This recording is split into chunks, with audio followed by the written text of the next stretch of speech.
Buenas tardes, estimado estudiante del sexto A del Centro Educativo El Príncipe.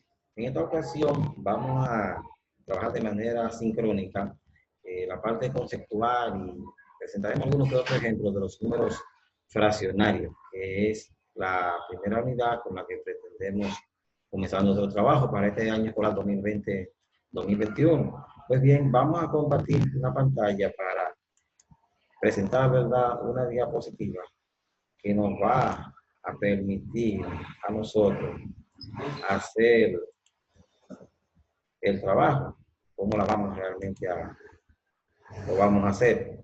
En este caso, observen que el tema es el término fraccionario y las operaciones básicas. Si preguntamos a la persona qué es un número fraccionario, probablemente nos responderían de diferentes maneras.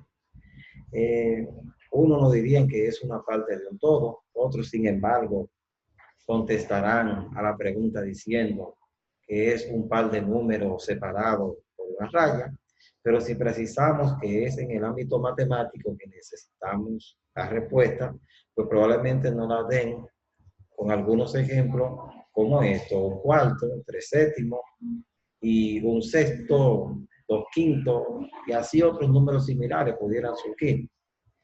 Pero ¿qué es realmente una fracción? Una fracción es el cociente de dos números enteros, A y B, que representamos de la siguiente forma: A sobre B. B es diferente de 0. B, denominador, es el denominador que indica el número de partes que se ha dividido la unidad o el todo. A es el numerador que indica el número de unidades fraccionarias elegidas.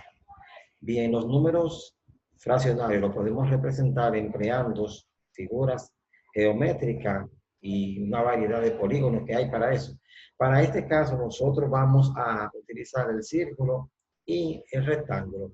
Para representar fracciones, simplemente dividimos la unidad en partes iguales, como indique el denominador, tomando las partes que nos indique el numerador. Por ejemplo, en el caso del círculo se dividió en 4 partes iguales. En un primer caso, como ustedes pueden ver ahí, se tomaron 2 de esas 4 partes.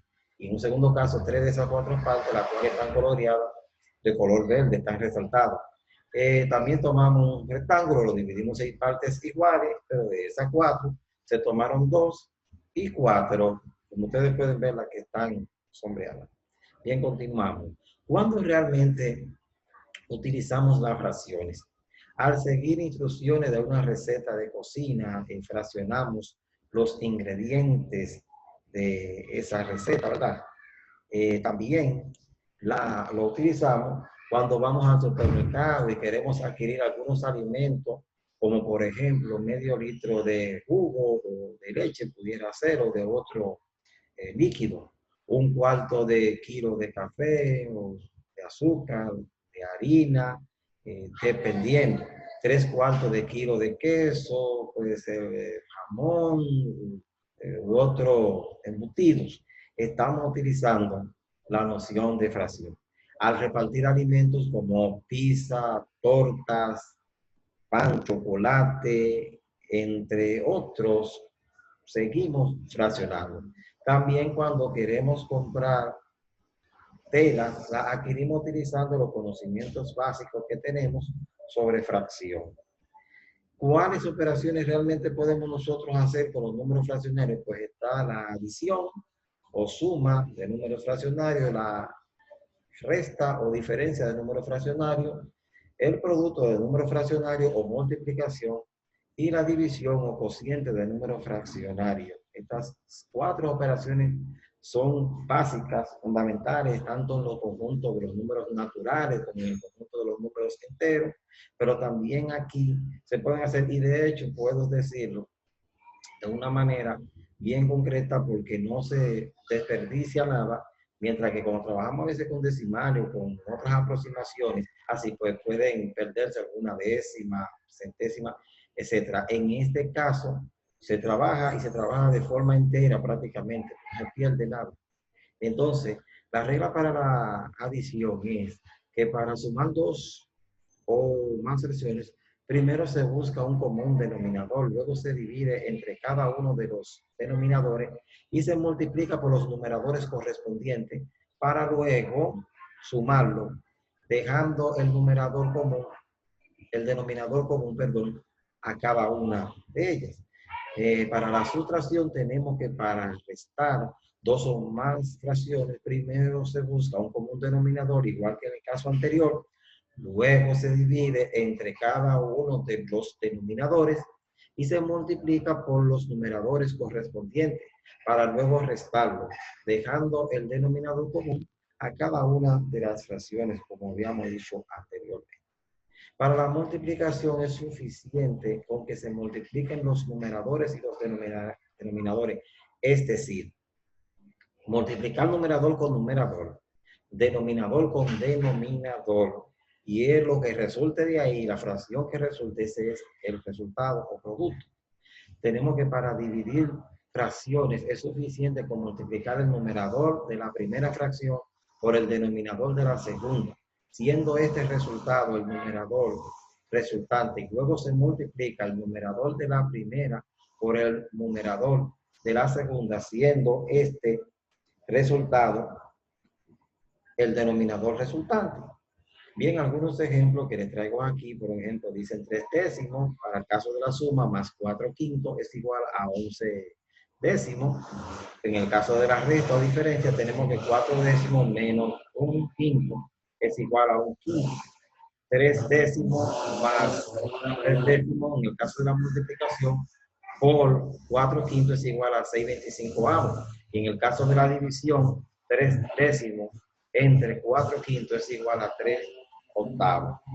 En realidad, hay que aclarar que para estos casos realmente, en algunos se puede dejar tal cual del resultado, pero en otros hay que simplificar. Por ejemplo, en el caso de la resta y así, como en el de la multiplicación, se puede apreciar que hubo que simplificar. Entonces, simplificar es simplemente, queridos estudiantes, sacarle al numerador y al denominador la misma partida. Es decir, si saco mitad en el numerador, tengo que sacar mitad en el denominador. Lo que indica que si yo saco tercera, quinta, cuarta, sexta o cualquier otra parte, tengo que sacarlas los dos de manera igual, para que la simplificación no altere el resultado. Entonces, si los hacemos de manera organizada y simplificamos porque tenemos que trabajar con números, mientras trabajamos con números más pequeños, a veces es mucho mejor y más preciso. Nada, por el momento puedo decirle que me he sentido bien al estar con ustedes y volverlos a ver de nuevo, a ti, Francesca, y a Ángel Luis también, y a Pedro José, que estaban realmente el año pasado por aquí dándonos la vuelta cuando hicimos el debate, aquel debate que ustedes recuerdan que se hizo entre el sexto A y el quinto A, pero para trabajar asuntos comunes para los dos temáticas que eran comunes, tanto para uno como para el otro. Así que de verdad, nos sentimos bien. Quiero que esto sea la antesala de una serie de trabajos y de charlas que vamos a estar dando de manera sincrónica y asincrónica por aquí. De manera que ustedes van a tener que trabajar, se van a hacer debates, va a haber juegos y vamos a hacer una serie de cosas que nos van a permitir a nosotros poder decir que el conocimiento se va adquiriendo y se va apoderando. Por ejemplo, van a haber ocasiones que nosotros le vamos a ustedes a dejar alguna que otras funciones, casi por lo general va a ser así, en este caso por el asunto de la pandemia y de la distancia, para que ustedes investiguen y luego ustedes van a investigar en su casa de manera sincrónica, se llama eso, para luego compartir con nosotros de manera sincrónica y nosotros ayudarles desde aquí en el aula que hemos creado, poder, ¿verdad?, aclarar dudas y poder aclarar cualquier algo que no esté realmente dentro del orden que ustedes hayan investigado, porque hay que investigar, pero hay que investigar selectivamente, con un poquito de cuidado. A veces hay cosas que se publican en algunas páginas que no son muy instructivas. Para mí de verdad ha sido un gusto, ha sido un placer volverlo a ver a ustedes todos. Solamente menciono unos cuantos nombres, pero para mí de verdad que todos son importantes. Pasen feliz resto de la noche.